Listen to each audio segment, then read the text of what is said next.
Olá, irmãos, boa noite. Cá estamos então para a terceira mensagem e vamos falar então da grande crise financeira e o sábado, ok? Vamos continuar aqui na cronologia dos eventos finais.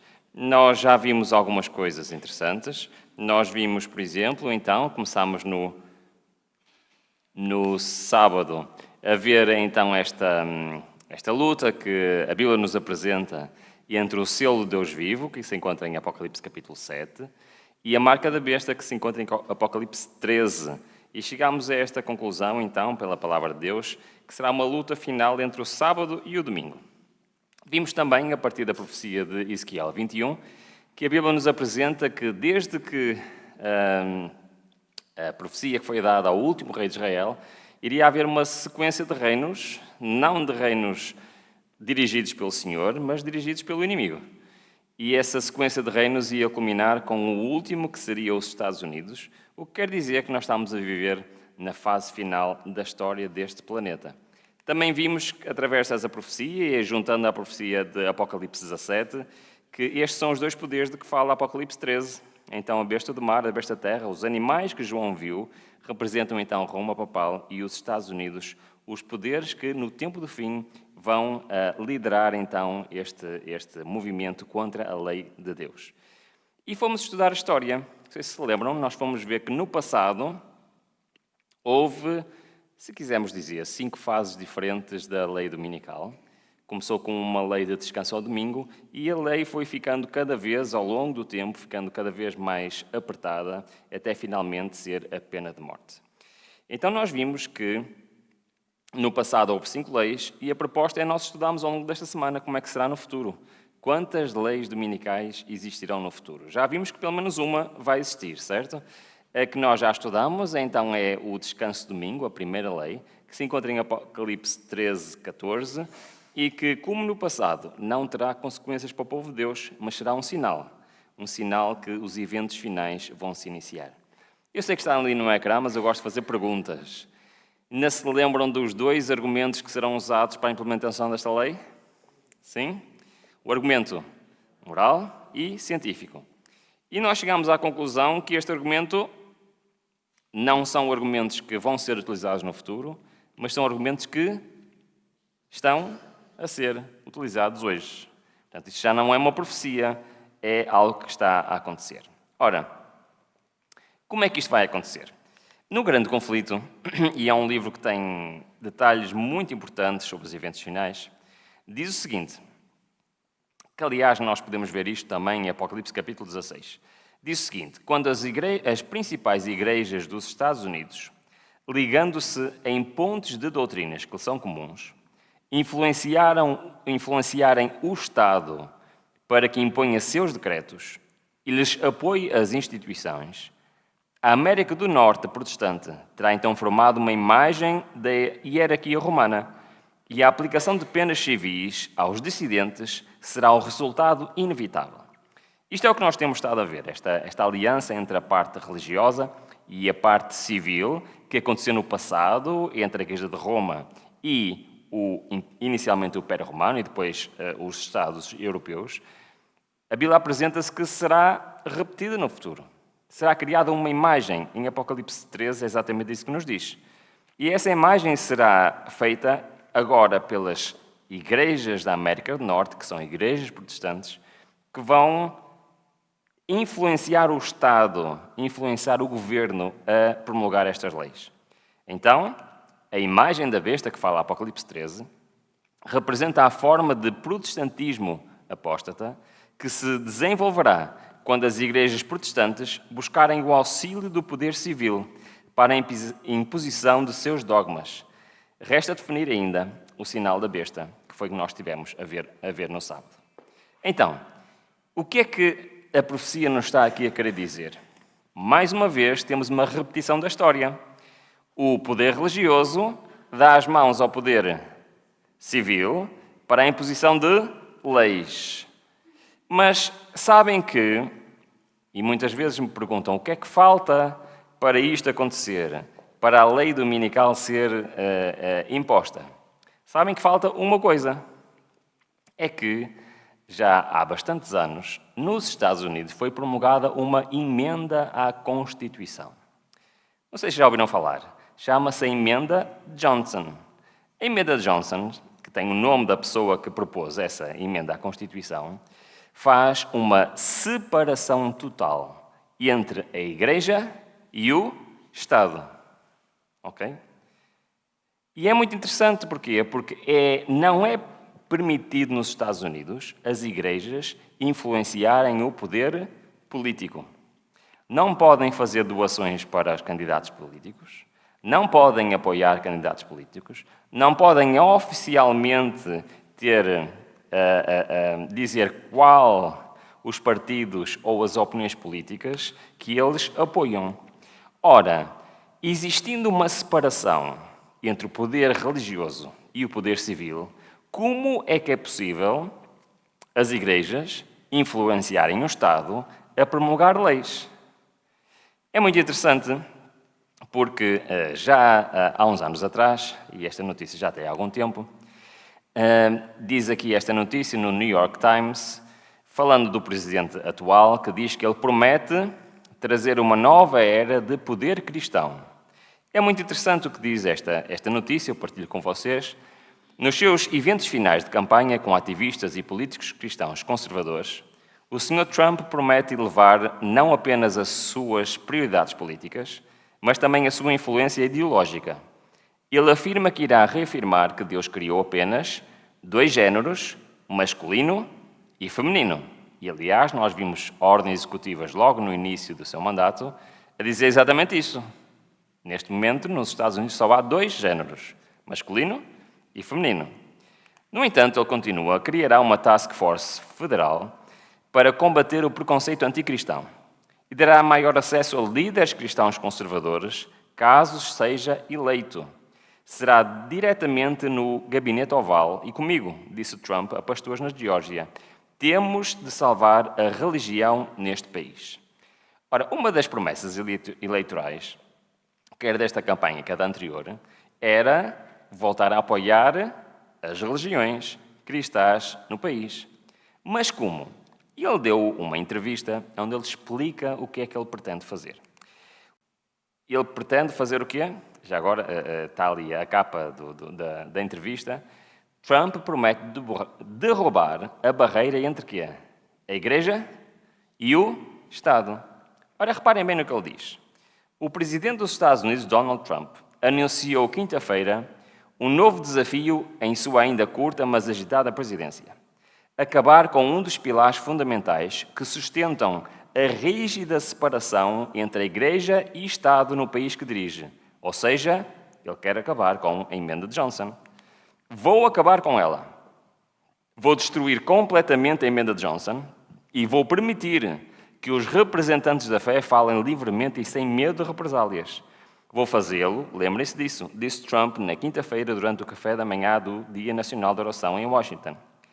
É uma cláusula que estipula que entidades livres de pagamento de impostos, como as igrejas e organizações de caridade, não podem participar direta ou indiretamente de nenhuma campanha política a favor ou contra um candidato. Desse modo, impede que líderes religiosos usem os púlpitos para manifestar o seu apoio e oposição a um candidato com o objetivo de influenciar a sua congregação. Aliás, o texto do jornal é muito claro. Reparem no que é que diz. A emenda de Johnson impediu nossos pastores de dizer o que pensam dos seus púlpitos. Se querem falar de cristianismo, se querem pregar e falar de política, não podem fazê-lo, porque se arriscam a perder a sua isenção fiscal, afirmou. Nossa República, os Estados Unidos, foi criada sobre a base de que a liberdade não é um presente do governo, mas de Deus, disse Trump na quinta-feira. O aceno ao setor religioso mais conservador do país, e esse que votou em Trump, é indiscutível. Acabar com a emenda de Johnson é uma das promessas da campanha. Ora, eu não sei o que é que vai acontecer. Eu não sei se ele vai ou não acabar com a emenda de Johnson, mas o que é certo é que nós vemos políticos a afirmar publicamente que querem fazer o quê? Acabar com o quê? Com a separação que existe entre a Igreja e o Estado. Ora, conhecendo as profecias, Acham que mais tarde ou mais cedo isto vai acontecer, sim ou não? Sim. Porque as profecias dizem exatamente isso. É o poder religioso dos Estados Unidos que vai influenciar o poder político para que as leis que vamos estudar durante esta semana possam ser implementadas. Então, quando nós lemos, e eu não sei se o Trump vai fazer isso ou não, ele já o tentou fazer na primeira vez que ele foi presidente, não conseguiu, porque isto é preciso ser aprovado no Senado, e ele tinha a minoria no Senado. Mas o que é certo é que nós vemos políticos proeminentes e até presidentes dos Estados Unidos a dizer que querem fazer isso. Querem terminar com a separação entre a Igreja e o Estado. Ou seja, mais uma vez, o que é que nós estamos a ver em direto? Nós estamos a ver as profecias a se cumprirem. E como eu disse, eu não sei se ele vai conseguir ou não. Mas o que é certo é que este discurso é exatamente alinhado com aquilo que nós estudamos nas profecias. Mas nós vimos, ontem, que quando surgir esta primeira lei de observar o domingo, assim como no passado, ela não vai afetar o povo de Deus, aqueles que querem seguir com a Bíblia. Mas nós vimos que o objetivo final, assim como no passado, é impedir que as pessoas façam o quê? Lembram-se daquele português que foi morto no século XVI? Foi morto pelo porquê? Ele não foi morto por não trabalhar ao domingo. Ele foi morto por não querer trabalhar ao sábado. Então, o passo a seguir nas leis dominicais é exatamente isso: obrigar as pessoas a trabalhar ao sábado. Isso encontra-se em Apocalipse 13, versículo 16, que diz: "E faz com que a todos lhe seja posto um sinal na sua mão direita ou nas suas testas."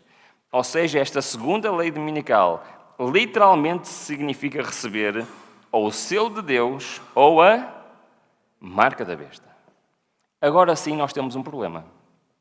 Agora sim, todas as pessoas têm que decidir se querem observar a lei de Deus ou a lei dos homens. A primeira lei não tem problema nenhum, todos podem concordar, mas esta segunda lei, não. Ora, os argumentos da primeira lei servem para esta lei. O argumento moral, o argumento científico, os principais argumentos, embora haja outros, mas a profecia diz que são os principais argumentos que vão levar o mundo a aceitar a primeira lei dominical. Mas esses argumentos não servem para esta segunda lei dominical.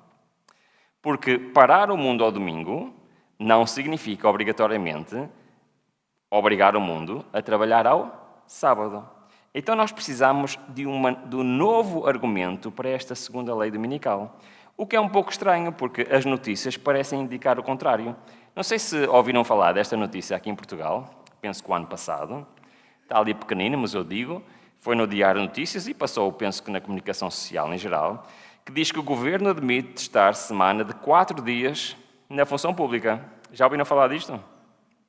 Aliás, por toda a Europa se fala não em trabalhar mais, mas em trabalhar menos.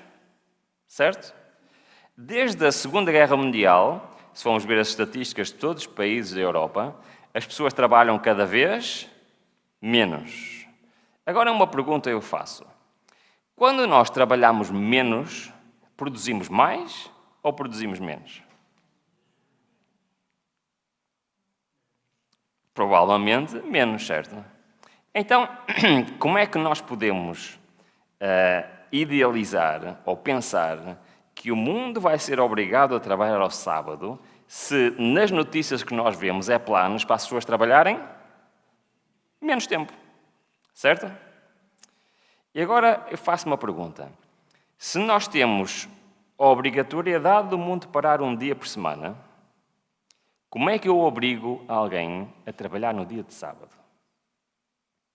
Já pensámos nesta pergunta? Como é que eu obrigo? É que se já temos um dia obrigatório em que temos que parar, agora obrigar alguém, todas as pessoas a trabalhar ao sábado, isto significa o quê?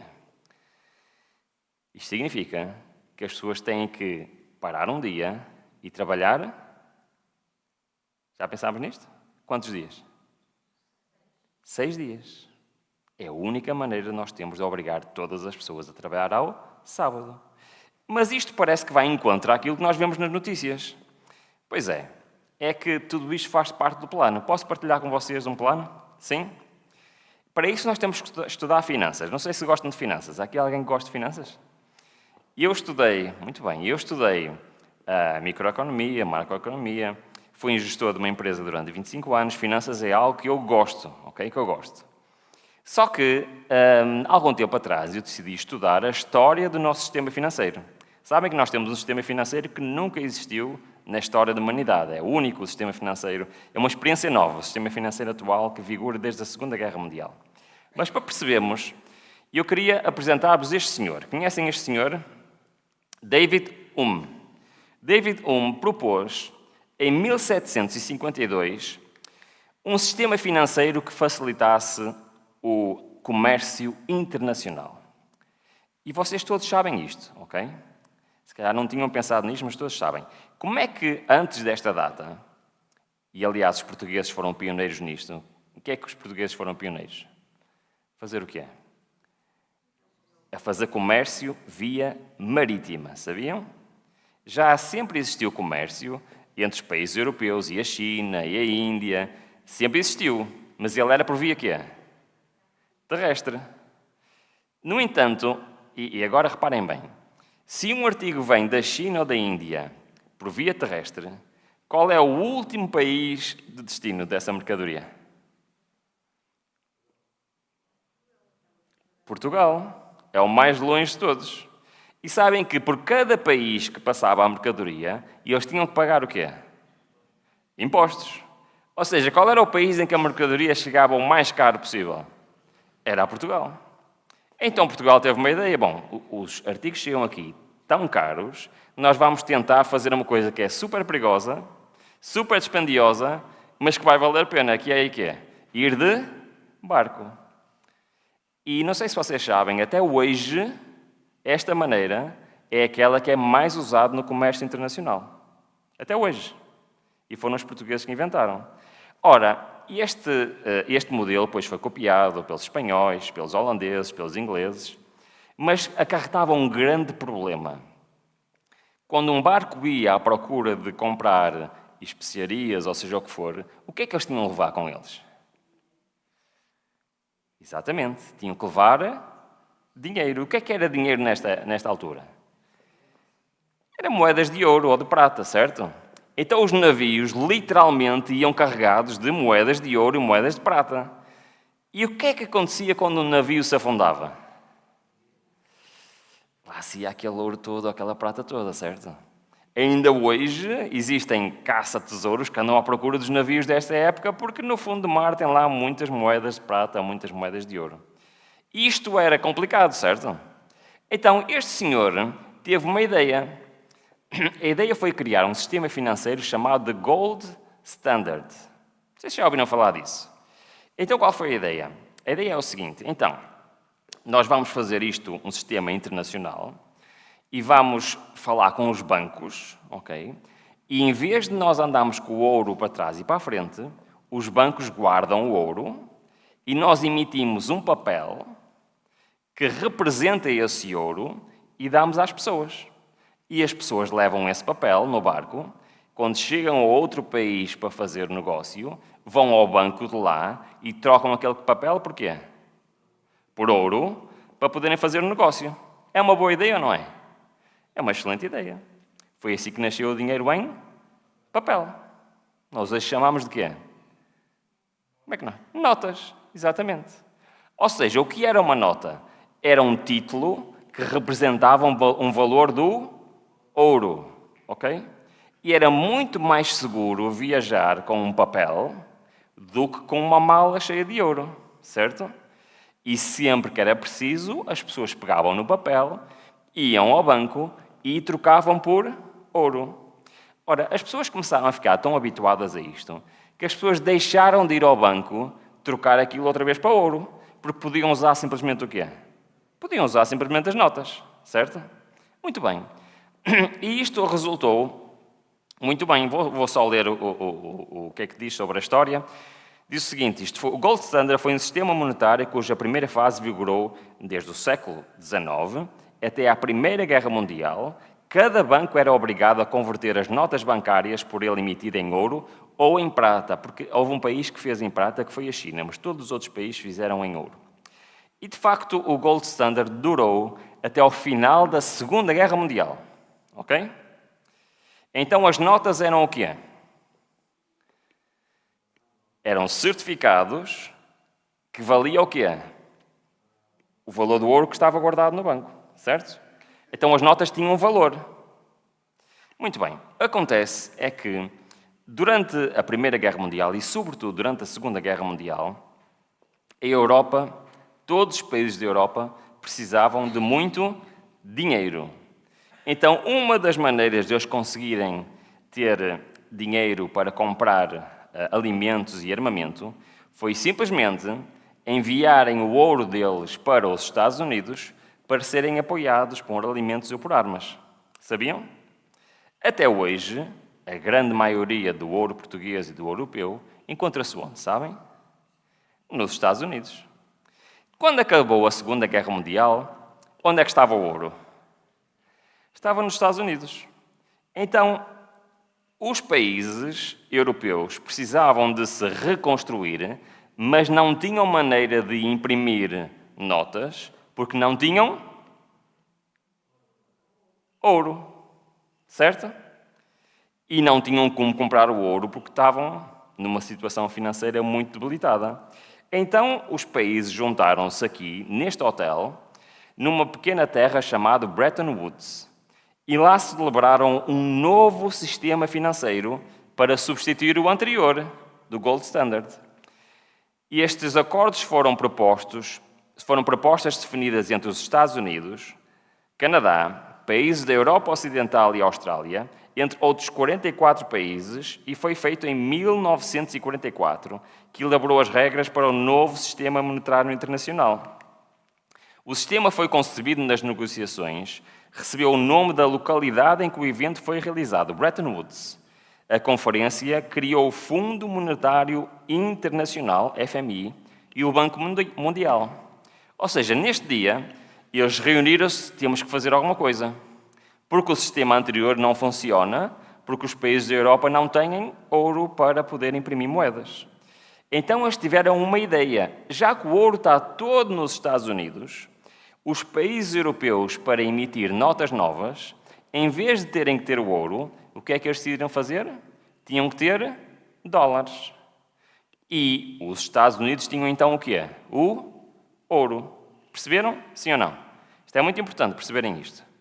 Então, os países europeus puderam imprimir notas, sem terem ouro, tinham apenas de adquirir o quê? Dólares. E isto fez com que o dólar passasse a ser a moeda de reserva internacional. Ok? Até aqui, estamos todos bem? Sim ou não? As notas continuavam a ter valor, certo? Porque elas tinham, os bancos nacionais compravam os dólares e os Estados Unidos tinham o ouro, certo? Muito bem. Isto resultou muito bem até 1971, quando este senhor, o Richard Nixon, anunciou em direto na televisão que ia suspender a ligação do dólar com o ouro durante alguns dias. Ok? Eu até vou ler. Portanto, o sistema que foi feito após a Segunda Guerra Mundial durou até 15 de agosto de 1971, quando os Estados Unidos, de forma unilateral, acabaram com a convertibilidade do dólar em ouro, o que tornou o dólar uma moeda fiduciária. Esta decisão, referida como Choque Nixon, criou uma situação em que o dólar dos Estados Unidos se tornou uma moeda de reserva usada por muitos países. Então, o que é que aconteceu? Um dia, o presidente dos Estados Unidos foi à televisão e disse assim: olha, durante alguns dias eu vou suspender a ligação entre o dólar e o ouro. Sabem porquê? Porque ele precisava de imprimir mais dólares, mas não queria comprar o ouro. Então ele disse assim: durante uns dias vamos suspender. Sabem quanto tempo demorou essa suspensão? Até hoje. Nunca voltou a ser restabelecida a convertibilidade entre o dólar e o ouro. Então o dólar passou a ser uma moeda fiduciária e, por consequência, todas as moedas de todos os países passaram a ser moedas fiduciárias. Já ouviram falar deste nome? E agora a pergunta é, o que é uma moeda fiduciária? Isso é que é mais difícil, não é? Uma moeda fiduciária é aquela que não tem valor intrínseco. Ou seja, não tem nada que dê valor a essa moeda. É simplesmente papel que é impresso sem ter nada de reserva que sustente esse valor. Perceberam a diferença? Então nós passamos de ouro, que era dinheiro, para papel que representa ouro, para papel que é impresso que não representa nada. Perceberam? Então, basicamente, o dinheiro que temos atualmente é dinheiro do monopólio, que pode simplesmente ser impresso. Perceberam? Ok. Eu não vou explicar as consequências que isto tem, mas para os países imprimirem dinheiro, eles passaram a ter que fazer uma coisa muito interessante, que é contrair dívida. Ok? A aula de economia está quase a terminar, ok? Já vamos perceber o que é que isto quer dizer. Então vamos a termos práticos. Imaginem que eu trabalho numa empresa e ganho 1.000 euros por mês. Pode ser? Para facilitar as contas, 1.000 euros por mês. No entanto, todos os meses eu gasto 1.200 euros. Certo? Isto quer dizer que eu tenho um déficit de quanto por mês? 200 euros. Já ouviram falar da palavra déficit, não já? Ok. Normalmente os países têm déficit. Sabem o que é que isso significa? Que no final do ano eles gastaram mais do que aquilo que receberam. Ok? Então vamos voltar ao meu exemplo. Eu ganho 1.000 euros, gasto 1.200. No mês a seguir eu ganho 1.000 euros e gasto 1.200. Depois, passado mais um mês, eu ganho 1.000 euros e gasto 1.200. Estou aí no bom caminho, certo? Não estou. O que é que acontece? Para eu conseguir gastar mais do que aquilo que eu recebo, o que é que eu tenho de fazer? Tenho que aumentar a minha dívida. De alguma forma, eu tenho que pedir dinheiro emprestado para conseguir gastar mais do que aquilo que eu ganho, certo? Então a dívida vai aumentando. Se eu continuar sempre a fazer isto, qual é o destino final? É a bancarrota, certo?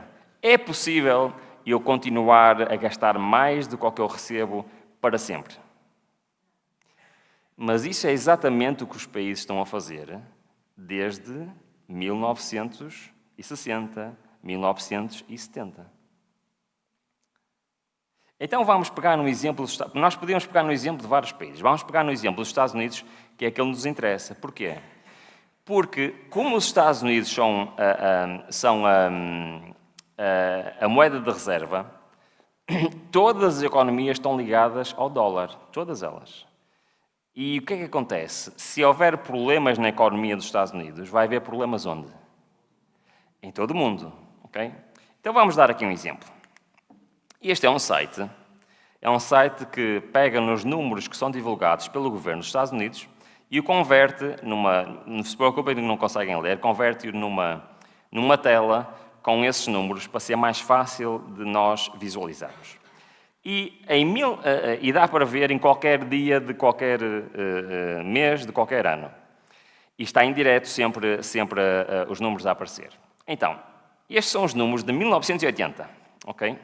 Esta era a dívida dos Estados Unidos em 1980. A dívida dos Estados Unidos em 1980 eu vou usar a terminologia lá dos Estados Unidos, que é mais fácil, 918 bilhões de dólares, ou seja, quase 1 trilhão de dólares. E pergunta para vocês, a dívida do governo pertence a quem? Devia pertencer a quem faz a dívida, não é? Mas não pertence. Ela pertence ao contribuinte. Okay? Portanto, a dívida do nosso país pertence a quem paga impostos, ou seja, pertence a mim e cada um de vocês. Então, se repararem, tem ali um número que diz debt per taxpayer, ou seja, dívida por contribuinte, que naquela altura era de 12 mil dólares, ok? 1980. Agora, os anos passaram, o que é que vocês acham? A dívida aumentou ou diminuiu? Se existe déficit, a dívida aumentou. Então, estamos no ano 2000. No ano 2000, a dívida já não era quase 1 trilhão, mas era de 5,6 trilhões de dólares. O que significa que no ano 2000, cada contribuinte americano da dívida do Estado devia 54 mil dólares. Começa a ficar mais difícil, não é? Bom, vamos avançar para o ano 2000. Ano 2000 temos 29 trilhões de dólares de dívida. Cada contribuinte devia 271 mil dólares. O que é que vocês acham disto? Hoje, acham que está, 5 anos depois, acham que está pior ou melhor? Pois é, está-se a aproximar dos 37 trilhões de dólares. Quer dizer que cada contribuinte americano deve 323 mil dólares. Mas sabem que os contribuintes não têm só a dívida do Estado. Também existe a dívida dos diferentes Estados, não é só a dívida federal. Existe a dívida das próprias pessoas, existe a dívida das empresas. Sabem quem é que paga estas dívidas todas? As pessoas. Cada contribuinte, se juntarmos estas dívidas todas, cada contribuinte americano hoje deve cerca de 1,2 milhões de dólares. O que é que vocês acham disso? Está a ficar difícil, não é? Pois é. É que, se nós olharmos para os números, e vamos olhar para os números friamente, o ano passado, a primeira vez que eu apresentei esta mensagem, os juros da dívida americana eram a 4ª maior despesa nacional. Hoje já não são a 4ª maior despesa nacional, são a 3ª maior despesa nacional. E eu não estou a dizer que a 3ª maior despesa nacional é pagar a dívida. Estou a dizer que é pagar o quê? Os juros da dívida. Os juros da dívida representam 1 trilhão de dólares por ano e gastam mais dinheiro a pagar juros da dívida do que toda a despesa de todo o exército americano. Ou seja, se a dívida continuar a aumentar, o que é que vocês acham que vai acontecer?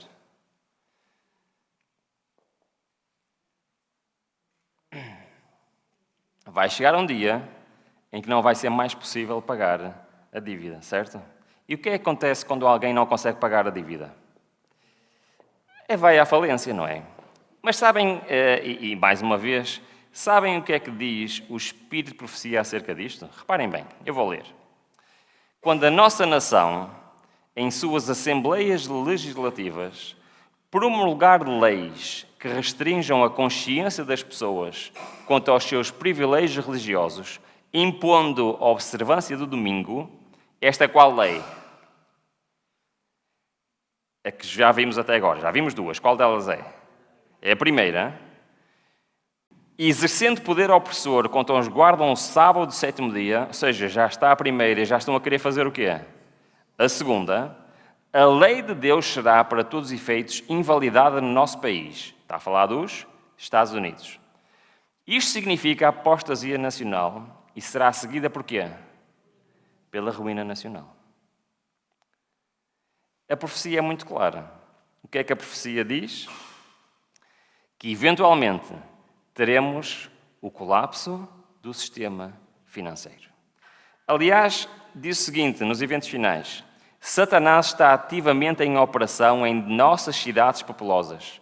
Sua obra é observada na confusão, na luta e discórdia entre o capital e o trabalho. Ou seja, aquilo que nos Estados Unidos falam de direita e esquerda. Bem como na hipocrisia que penetrou nas igrejas, os ímpios estão sendo atados em feixes, atados em conglomerados comerciais, em sindicatos, em confederações. Não devemos ter nada a ver com essas organizações. Os sindicatos serão um dos instrumentos que trarão sobre a terra um tempo de angústia tal como nunca houve desde o princípio do mundo. É muito interessante porque, sabem, nos Estados Unidos, nós temos tido... Desculpem, estou a andar aqui... Como é que eu ando para trás? Nos Estados Unidos, nós temos tido, ao longo de muitas décadas, ou governo de esquerda ou governo de direita, certo? Sabem qual é uma coisa comum que eles têm tido sempre, quer em governo de esquerda, quer em governos de direita? Sabem qual é? Uma coisa que não muda, que é sempre igual, é que a dívida aumenta sempre, quer em governos de direita, quer em governos de esquerda. Isto é muito interessante porque, se nós olharmos para o que diz o Espírito de Profecia, diz que tanto a direita, conglomerados comerciais, confederações, como a esquerda, sindicatos, os trabalhadores, todos eles contribuem para aquilo que a profecia diz para a ruína nacional. E isto tem tudo a ver com as profecias. Porquê? Porque, não sei se vocês sabem, no final da Segunda Guerra Mundial, quando a Europa estava em ruínas e era preciso reconstruir a Europa, sabem o que é que as pessoas fizeram? Trabalharam mais ou trabalharam menos? Trabalharam muito mais. Ninguém falava em 4 dias de trabalho. Ninguém falava em trabalhar 6, 7 horas por dia. Todos falavam em quê? Trabalhar o máximo que podiam para reconstruir os países. O que é que vocês acham que é o resultado de um fim de um sistema financeiro? Acham que as pessoas têm que trabalhar mais ou têm que trabalhar menos para haver a recuperação económica mundial? Pois é. É por isso que a segunda lei dominical precisa de um argumento financeiro. E um argumento financeiro muito forte, porque é a única maneira de termos a obrigatoriedade de trabalhar ao sábado, porque vai ser preciso trabalhar mais. Mas até lá, o que é que nós precisamos? O que é que a profecia aponta? É que a luta entre a direita e a esquerda, todas vão contribuir para quê? Para o piorar das economias, o piorar da dívida, até ela ser insustentável. E por isso nós temos ideias como trabalhar 4 dias por semana. Fiquei sem? Não. Então a segunda lei dominical é a obrigatoriedade de trabalhar ao sábado. Isto significa então receber o selo de Deus ou marca da besta. E qual é o argumento para esta lei? É um argumento financeiro. É muito interessante. E nós estamos a falar aqui de uma lei que, juntamente com a outra, vai transformar a maneira como se vive neste mundo. Eu tinha aqui mais alguns textos para ler, mas vou deixar estes textos para amanhã. Tem a ver com consolamento, amanhã falaremos disso. Amanhã temos o tema, sabem qual é o tema amanhã?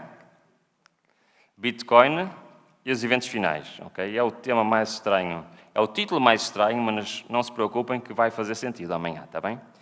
Mas eu queria, se tiverem a vossa Bíblia, já que estamos a falar em ruína nacional, fim de sistemas financeiros, queria que pudéssemos abrir a Bíblia em Apocalipse, capítulo 1.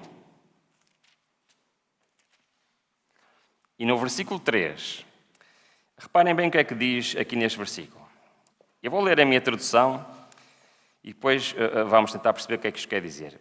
Apocalipse 1, versículo 3. Bem-aventurado aquele que lê, e bem-aventurados os que ouvem as palavras desta profecia e guardam as coisas que nelas estão escritas, porque o tempo está próximo. Ok. Quando nós falamos de Apocalipse, é inevitável falar de tempos de angústia, de problemas financeiros, de pragas, como nós vamos falar ainda, de coisas que não são assim muito agradáveis, certo? Mas o que é que diz logo no início do livro do Apocalipse? Bem-aventurado quer dizer o quê? Feliz, certo? Então vou ler outra vez. Feliz é aquele que lê, aquele que ouve e aquele que guarda as palavras que estão neste livro. É o que diz o texto, sim ou não? Sim? Então, Isto é uma promessa de Deus para cada um de nós, sim ou não? O que é que quer dizer ser feliz quando lemos estes textos que são difíceis, que se encontram em Apocalipse? O que é que vocês acham que isto quer dizer? Lembram-se que temos estudado as árvores no capítulo 7, lembram-se? Que vão ser o quê? Protegidos pelo Senhor? Será que está relacionado com isto? É que Deus promete que aqueles que confiarem nele, mesmo no meio das dificuldades, vão ser o quê? Então, concordam com o que diz este texto? Feliz é aquele que lê, ouve e guarda a palavra desta profecia. Concordam sim ou não? Sim? Muito bem. Então agora vamos para Apocalipse 22. E no versículo, penso que é o versículo 7. Exatamente. É um texto paralelo que nós vimos, mas tem diferenças. Reparem bem nas diferenças. Diz o seguinte: eis que cedo venho, que é o que está no final do outro versículo, e depois diz: bem-aventurado aquele que guarda as palavras da profecia deste livro. É muito parecido com o outro que lemos, sim ou não? Fala que Cristo está quase a vir, fala que são felizes aqueles que fazem alguma coisa relacionada com a profecia, mas tem uma diferença, não tem? É que no início diz que serão felizes aqueles que leem, ouvem e guardam, certo? Hoje estamos a cumprir pelo menos duas destas coisas, certo? Pelo menos ler e ouvir nós estamos, ok? Falta saber se estamos a guardar. Mas no fim, não diz que é feliz aquele que lê, que ouve e que guarda. No fim diz o quê? Que é feliz aquele que guarda. O que é que isto quer dizer?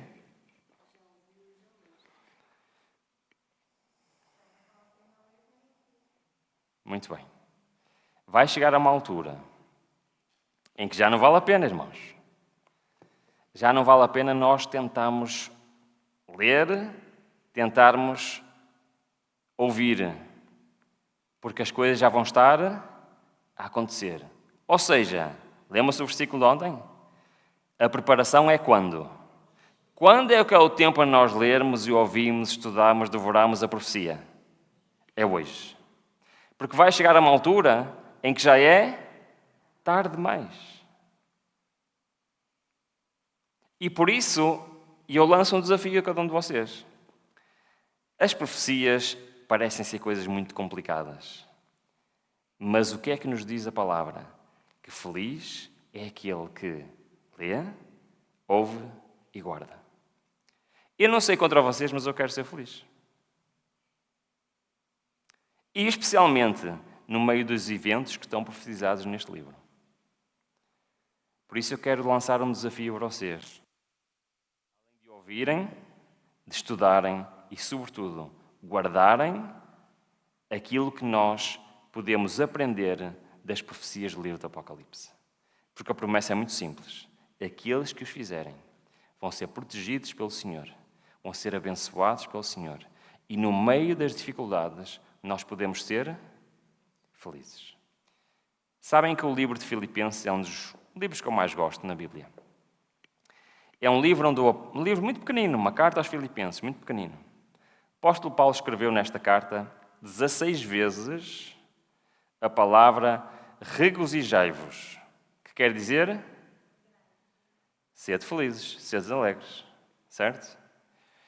É muito interessante que Paulo, quando escreveu esta carta, ele já sabia que ia morrer. Ele estava preso em Roma e ele escreveu essa carta. Não sei se já alguém aqui teve a oportunidade de estar na prisão de Paulo, onde se pensa que Paulo estava preso lá em Roma, prisão marmita, lá no Fórum Romano, debaixo da terra. Tinha apenas um buraquinho em cima, de onde lhe davam de comer. Uma prisão escura, úmida, fria. Não é um lugar agradável para estar. E foi lá que Paulo escreveu esta carta aos Filipenses, a dizer que os cristãos devem ser o quê? Alegres, felizes. Não é estranho isto? Porquê é que Paulo, nas circunstâncias em que estava, falava em ser feliz? Sabem porquê que Paulo fazia isto?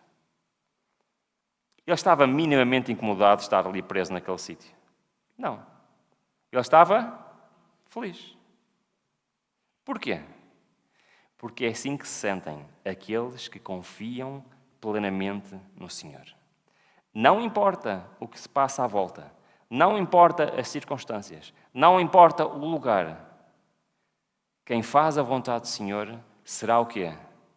Feliz. E é esta promessa que o Senhor quer deixar para cada um de nós no livro do Apocalipse. E por isso eu lanço o desafio mais uma vez. Aceitemos o desafio que se encontra em Apocalipse 1:3, de ler, de ouvir e de guardar as palavras que estão neste livro. Amém?